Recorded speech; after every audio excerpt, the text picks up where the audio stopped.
السلام علیکم ورحمۃ اللہ وبرکاتہ۔ اس سے پہلے 2 ویڈیو اور بنائی گئی تھیں جو آپ حضرات تک پہنچی اور بعض اس کو نہ دیکھ سکے، اس لیے جو پہلی 2 ویڈیو میں جو بات کہی گئی تھی وہی بات اس ویڈیو میں بھی مقدمے کے طور پر کہی جا رہی ہے۔ میں اثر نو اس لیے بات کر رہا ہوں کہ ہر ویڈیو ضروری نہیں کہ ہر بندہ دیکھے، چونکہ اس کی اشاعت عام ہوتی ہے۔ ممکن ہے کہ کچھ لوگ صرف اس ویڈیو کو دیکھیں، اس سے پہلے والی کو نہ دیکھیں، اس لیے ہم اس تیسری اور آخری ویڈیو میں یہ بات عرض کر رہے ہیں۔ تو اس بات کرنے کا مقصد یہ تھا کہ جیسا کہ آپ حضرات جانتے ہیں کہ مسائل ڈنگوی جو چینل ہے، اس میں ایک مسئلہ بیان کیا جاتا ہے، ایک مسئلے کی ایک ویڈیو شائع کر دی جاتی ہے۔ چونکہ ہمارے پاس جو سوالوں کی آمد ہوتی تھی وہ محبین کی زیادہ تھی، محبت کرنے والے لوگ زیادہ سوالات بھیجتے تھے، تو ہم ایک ہفتے میں 6 یا 7 ویڈیو شائع کر سکتے ہیں۔ تو اس وجہ سے کئی سارے لوگوں کے جو سوال تھے وہ ان کا جواب ہم نہیں دے سکتے تھے، چونکہ روزانہ ایک جانی ہوتی ہے تو 6 یا 7 جوابات دیے جا سکتے ہیں۔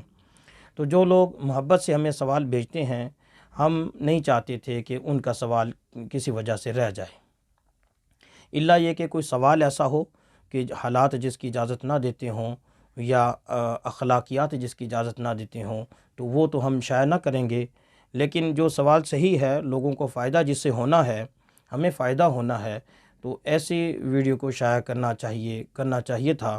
لیکن سوالوں کی جو آمد تھی وہ زیادہ تھی اور جو اشاعت کردہ ویڈیو وہ کم تھی، اس لیے ہمارے بعض محبین نے یہ مشورہ دیا کہ آپ 5، 6، 7 یا 10 تک اس کے اختصار کے اعتبار سے 10 تک ویڈیو جو ہے ان کو اکٹھا ریکارڈ کر لیا جائے، ان کے جوابات ایک ویڈیو میں جوابات دیے جائیں اور پھر اس کی اشاعت کر دی جائے، جس سے 2 بڑے فائدے ہوں گے۔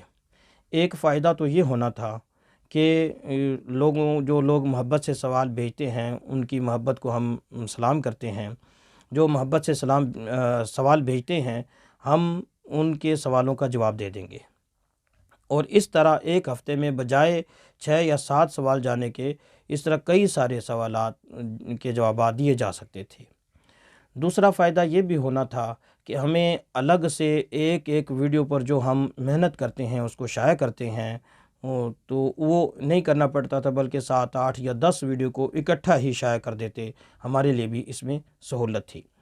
تو اس لیے اس طریقہ کو اختیار کیا گیا۔ میں آپ سے یہ بھی عرض کر دیتا ہوں کہ یہ طریقہ یوں سمجھ لیں کہ آزمانے کے لیے ہے۔ اگر دوست احباب نے، آپ حضرات نے اگر اس کو پسند کیا تو اس طریقہ کو جاری رکھیں گے۔ اگر آپ حضرات ہمیں یہ مشورہ دیں گے کہ یہ طریقہ صحیح نہیں بلکہ پہلے والا طریقہ ہی زیادہ مناسب تھا، تو پھر ہم اس طریقہ کو ختم کر دیں گے، وہ جو پہلے والا طریقہ ہے اسی کو بحال رکھیں گے۔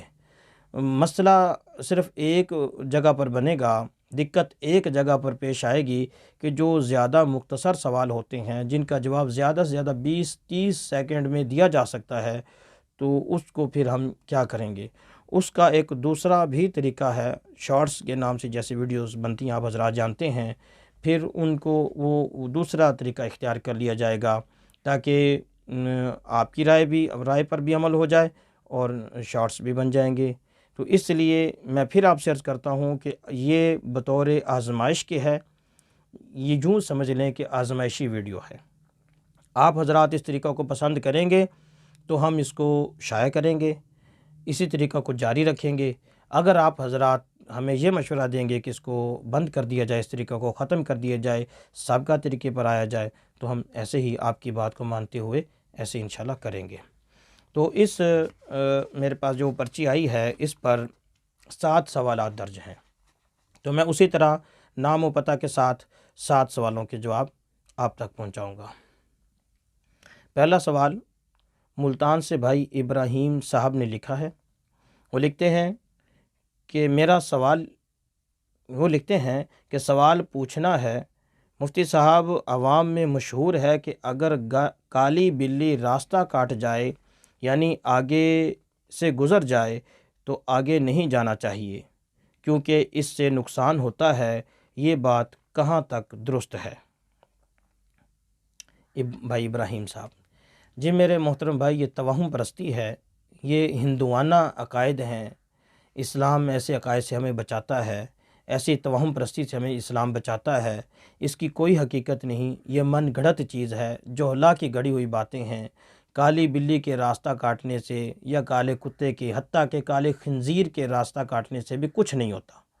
یہ سب توہم پرستی ہے، اس سے بچنا چاہیے۔ شریعت ایسی توہم پرستی کی اجازت نہیں دیتی، اس لیے ایسی باتیں نہ کرنی چاہیے۔ میری اس ویڈیو کے ذریعے سے میں آپ کو عرض کرتا ہوں، آپ اس بات کو پھیلائیں کہ یہ من گھڑت باتیں ہیں، ہمیں ایسا نہ کرنا چاہیے۔ اب علم آ چکا ہے، دور بدل چکا ہے لوگوں میں۔ اب تو ایسا نہیں ہے کہ جیسے افریقہ کے جنگلوں میں ہوتا تھا کہ دیہاتوں میں بھی مطلب کچھ بھی نہیں ہوتا، اب تو دیہاتوں میں بھی علم آ چکا ہے۔ اب تو علم کی شمع ماشاءاللہ ہر جگہ روشن ہو چکی ہے، اس لیے اب یہ پرانی باتیں چھوڑ دیں، یہ جاہلانہ باتیں ہیں، حقیقت کے ساتھ اس کا کوئی تعلق نہیں۔ اگلا سوال گجرانوالہ سے بھائی محمد کلیم اللہ صاحب نے لکھا ہے۔ وہ لکھتے ہیں مفتی صاحب، مناف کا کیا مطلب ہے اور عبد مناف نام رکھنا کیسا ہے؟ جی مناف کا مطلب ہوتا ہے بت، صنم کے مطلب بت کا مطلب ہے، اس کا بت کو کہتے ہیں مناف، اور عبد مناف رکھنا، نام رکھنا جائز نہیں ہے کہ یہ تو بت کا بندہ کہلائے گا، یہ شرعاً جائز نہیں ہے، لہٰذا عبد مناف نام نہ رکھا جائے۔ اگلا سوال رحیم یار خان سے بھائی محمد اکبر صاحب نے لکھا ہے۔ لیکن مفتی صاحب، ہم نے سنا ہے کہ میاں بیوی ایک برتن میں دودھ نہ پئیں کیونکہ اس سے بھی ایک قسم کی رضاعت بنتی ہے، کیا یہ بات درست ہے؟ بالکل غلط بات ہے، من گھڑت بات ہے، جاہلانہ بات ہے۔ رضاعت نمبر ایک، پہلی بات تو یہ ہے کہ رضاعت کی جو مدت ہوتی ہے وہ 2 سال یا امام ابو حنیفہ رحمہ اللہ تعالیٰ کی ایک روایت کے مطابق 2.5 سال ہے۔ نمبر ایک بات تو یہ ہے۔ نمبر 2، اس 2.5 سال میں بھی ایک خاتون کا اگر 2 بچے دودھ پیتے ہیں تو رضاعی بہن بھائی بنتے ہیں۔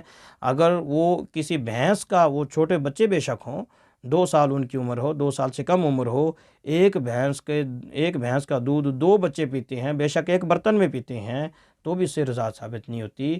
یہ تو پھر بھی ان کی عمر بھی زیادہ ہے اور بھینس وغیرہ کا دودھ پی رہے ہیں، تو یہ ان سے رضاعت ثابت نہیں ہوتی۔ حتیٰ کہ اگر یہ لوگ ویسے تو حرام ہے خاتون کا دودھ پینا، 2.5 سال کے بعد کسی عورت کا دودھ پینا حرام ہے، بچے کے لیے بھی حرام ہے، چاہے جائے کہ کوئی اور پیے۔ اگر بالفرض پلا بھی دیا جائے کسی کو، کسی خاتون کا دودھ پلا دیا جائے تو اسے رضاعت ثابت نہیں ہوگی۔ بے شک کسی بڑی خاتون کا ایک بڑے مرد کو اور ایک عورت کو دودھ پلا دیا جائے، بے شک وہ دونوں میاں بیوی ہوں، تو اس دودھ پینے سے ان کے نکاح پر کوئی اثر نہیں پڑے گا۔ میں پھر وضاحت کر دیتا ہوں کہ ایسا کرنا حرام ہے، یہ عمل جائز نہیں ہے۔ محض بتلانے کے لیے عرض کیا کہ اگر کوئی ایسا کر بھی لے تو اس سے نکاح پر کوئی اثر نہیں پڑے گا۔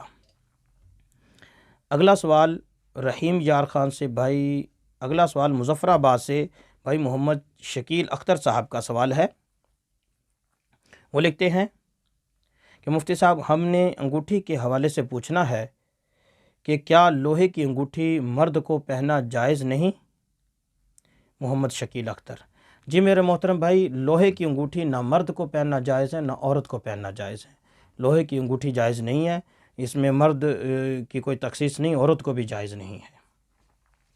اگلا سوال فیصل آباد سے بھائی محمد زہیب احمد صاحب کا سوال ہے۔ لکھتے ہیں مفتی صاحب، ہمارا سوال یہ ہے کہ عدت وفات میں معتدہ کے لیے سر میں کنگھی کرنا کیسا ہے؟ نہیں، بالکل جائز نہیں ہے، عدت والی عورت جو ہے سر میں کنگھی نہیں کر سکتی، یہ شریعت کی طرف سے ممنوع ہے۔ اگلا سوال فقیر والی سے حسنین احمد صاحب کا ہے۔ وہ لکھتے ہیں کہ حضرت، ہم نے یہ پوچھنا ہے کہ اگر ایک آیت سجدہ پڑھی ہو تو اس پر ایک سجدہ لازم ہوگا یا جوڑا، یعنی 2 سجدے؟ وضاحت فرما دیں۔